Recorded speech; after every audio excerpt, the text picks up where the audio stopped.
Now, we've got a guest, and I want to preface this a little bit by acknowledging that Paige Roberts, who is the president and CEO of the Jackson County Chamber of Commerce, also has a resume as long as my leg. She has done a little bit of everything in her career, haven't you, Paige? Good morning. I have. I often refer to my resume as having ADD. Look, it's a good thing, though. That's what so many people have missed. ADD can be harnessed for the power of good, and I think you've done a good job of that. And well, the reason why I bring that up right up front is because somebody I know is going to immediately say, why you got the head of the Jackson Chamber of Commerce on to talk about mental health? Well, there are reasons for that, aren't there, Paige? There are, and we are the Jackson County Chamber, not to be confused with the one in the Capitol. But our Jackson County Chamber simply has a mission to support commerce and promote growth in order to enhance the quality of life across this county.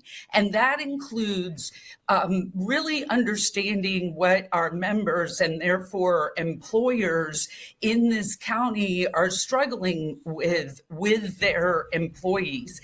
And so that often finds us working in the realm of course, workforce development and education, but also healthcare and mental health and any of the challenges that our families and therefore workers have in our community so that they can be more productive.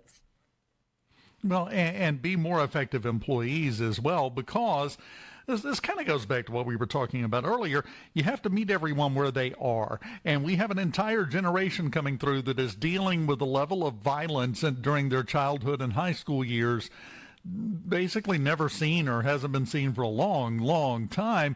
And as a result, they're going to have a different mindset coming out and entering the workforce, aren't they?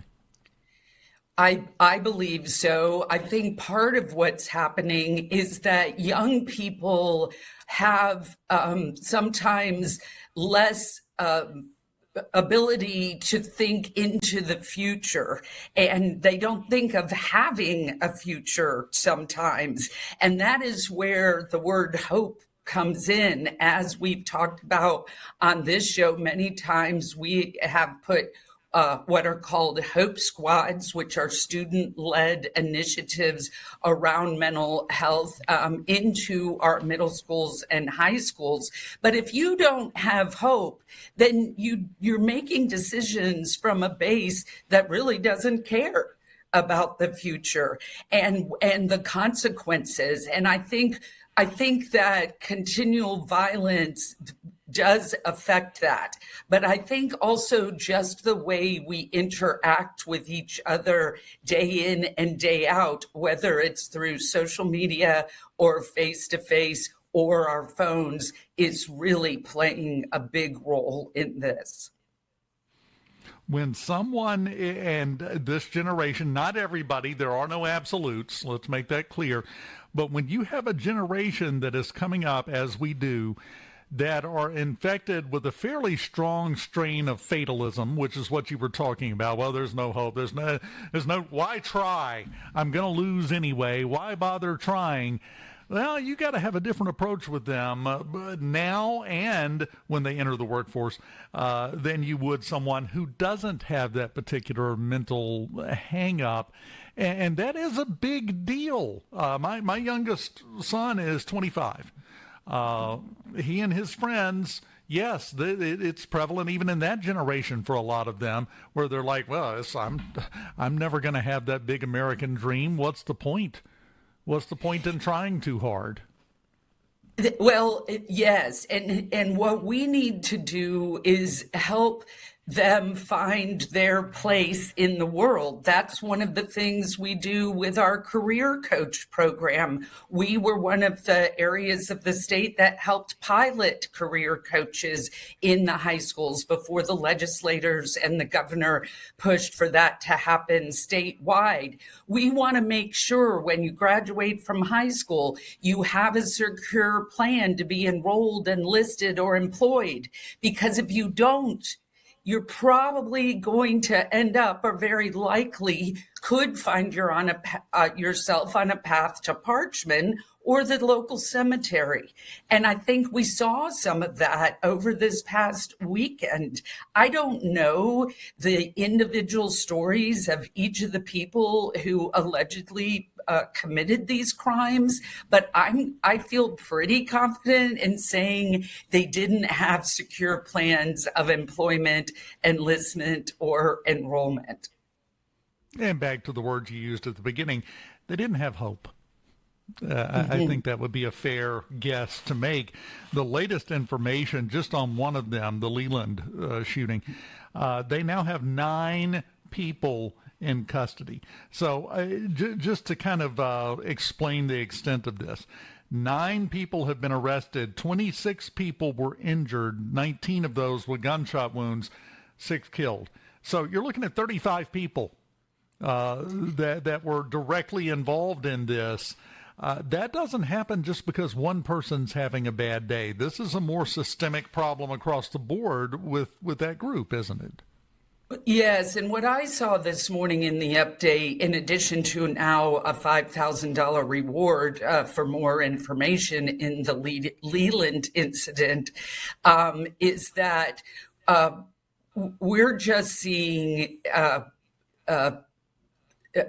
people that they are looking for, that they think we're having a disagreement.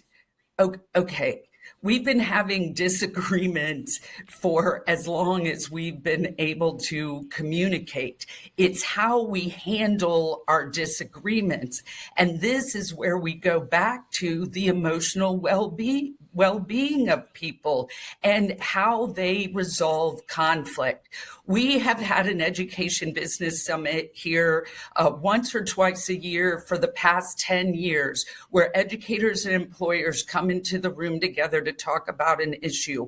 Last year, when we did it around mental health, the commonality between what's happening with the adults in our places of employment and our students in the K through 12 system is a lack of ability to resolve conflict in a healthy fashion, and the lack of resilience, the lack of being able to just brush it off and keep on moving.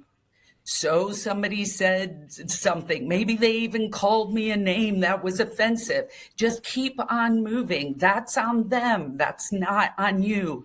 But instead, they're grabbing their guns.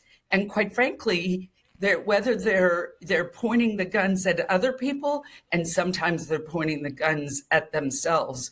Either way, we have an issue about how people are resolving conflict and dealing with dysregulated emotions. Well, and I think that definitely ties back into that feeling of hopelessness that you were referring to, and the attitude and the outlook. And I would posit that a lot of that generation, they don't look into the future. They don't plan for the future because they've looked at the future and didn't like what they saw. And now they're at loose ends and they're desperately trying to figure out anything to do. And as a result, they just do whatever comes to mind at any given moment. That's my theory. Is all it is. Well, Dave, I'll tell you where the proof in the pudding is to your theory, and that is the lack of 401ks or retirement plans that young people are choosing to be a part of when they're hired. I first heard it from our county administrator a couple years ago, and then I saw it in a young person in my own staff. So they're not even when they're employed, they want their money now. They're not thinking of later and in any form or fashion. And that's a concern. I'll tell you, one of my definitive moments of feeling like I can exhale a little bit as a parent with my oldest son, who's 24, and he works at the University of Memphis now in sports communications. And what he's most proud of is his 401k. And I was like, oh, wonderful. But yeah, I mean, we have kids out there who just we say it goes back to the home.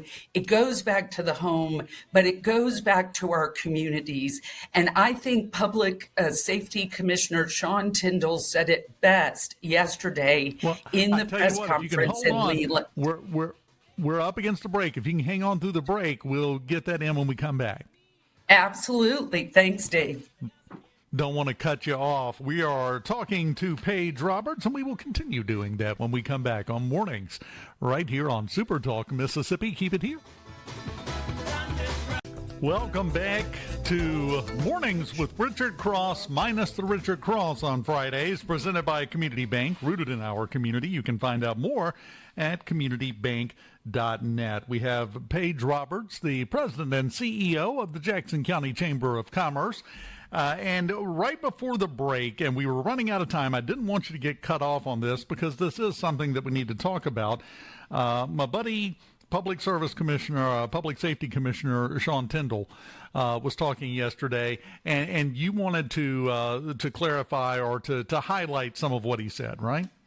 Yes, I was really struck by something he said in the press conference from Leland, Mississippi, when someone asked him why this happened. And of course, they're still looking into that. I saw this morning, they think it was a disagreement between several groups of people. But what he said was, it's up to our communities to look at themselves introspectively to see why this is happening in our communities. And that is a role that the chamber has been playing, where we convene meetings. We had a death in Goche. The district attorney, Angel McElrath, and I convened a meeting of educators and law enforcers and youth court professionals and pastors so that we could talk about it.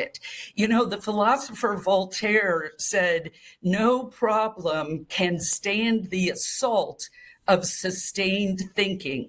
And I heard a woman the other day say, we cannot continue to admire the problem. I think that is what Public Safety Commissioner Tindall was saying. It is our jobs as community leaders and community members to come together and say, what are we doing that's actually contributing to this issue? Because we cannot continue to have issues like we did this weekend and be attractive to businesses or to residents to live here. And I'm very proud of how quickly all of the FBI, the MBI, the local city police departments, the sheriffs, they've all come together, and you've seen multiple arrests in Heidelberg and Leland and the Alcorn State incident. We have to look ourselves in the mirror about this one, Dave. Well, you're exactly right. And I think it's an even broader problem than we want to admit. And this really ties into what we were talking about at the first half of the hour in some ways.